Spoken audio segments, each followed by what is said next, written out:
We have an update now on the next phase of the viaduct traffic pattern change in Providence, set to be in place early tomorrow morning on 95 South.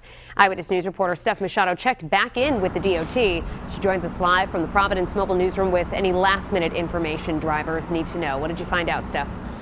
Well, RIDOT does expect there to be some congestion after this latest lane change that's going to happen overnight tonight, but they don't expect it to be as bad as last week when they made a lane change with little notice, because now they have more signage and more public awareness.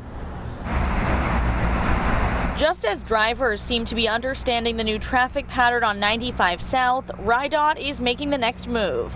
Another lane will be moved over to the brand new Providence Viaduct Bridge tonight. RIDOT Director Peter Alviti says the message is still to stay in your lane. Beginning at 6 tomorrow morning, all lanes will still get through to 95. So we want to give you a good visual of what this lane change is going to look like. You see here we're approaching a barrier that splits the highway in two. Now this barrier right to the left is going to be over one lane, so there's only going to be one lane to the left of the barrier, and there'll be 3 lanes to the right of the barrier on the new bridge. But 2 of those lanes, starting on Saturday morning, will be through to 95 South, and only the rightmost lane will be an exit 21 to Atwells Avenue.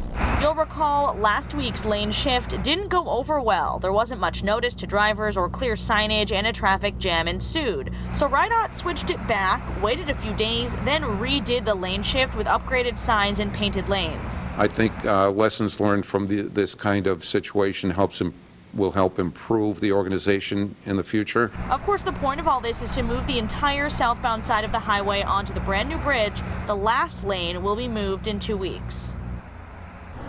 So road closures will begin at 9 p.m. tonight, so crews can begin work on this new traffic pattern. And coming up new at 6, there were extra costs incurred from those lane problems from last week.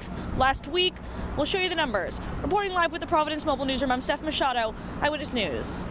Thank you, Kim. Right now, evening commuters are making their way over the Providence Viaduct, and this weekend, RIDOT will make another lane shift for the massive bridge project. It comes following a botched plan that we've learned the state is paying thousands of dollars for. Eyewitness News reporter Steph Machado joins us live in Providence with more details, new at 6. In a few weeks, all of the lanes of 95 South will be on the new Providence Viaduct Bridge. Tonight, RIDOT is just moving one lane over, and they hope it goes better than when they did the same thing last week.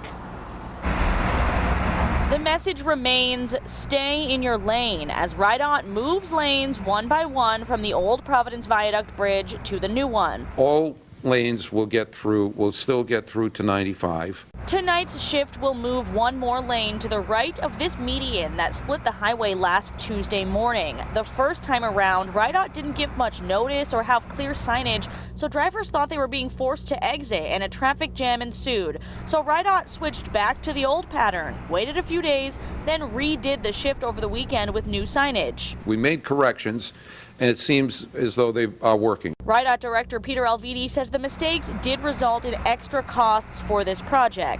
Redoing the lane shift cost $25,000. The print and radio ads RIDOT purchased to clear up the confusion cost $36,000, tacked on to the $104 million cost of the southbound side of the viaduct project. There's no price that actually you can put on the safety of the motoring public. So tonight, lane closures will begin at 9 p.m. and by tomorrow morning at 6, another lane will be shifted over, and two weeks from now, all of the lanes on the southbound side will be shifted over to the new viaduct bridge. Then it will be time to do the northbound side. The same thing. RIDOT estimates the northbound side will cost more than the southbound side did. Reporting live with the Providence Mobile Newsroom, I'm Steph Machado, Eyewitness News.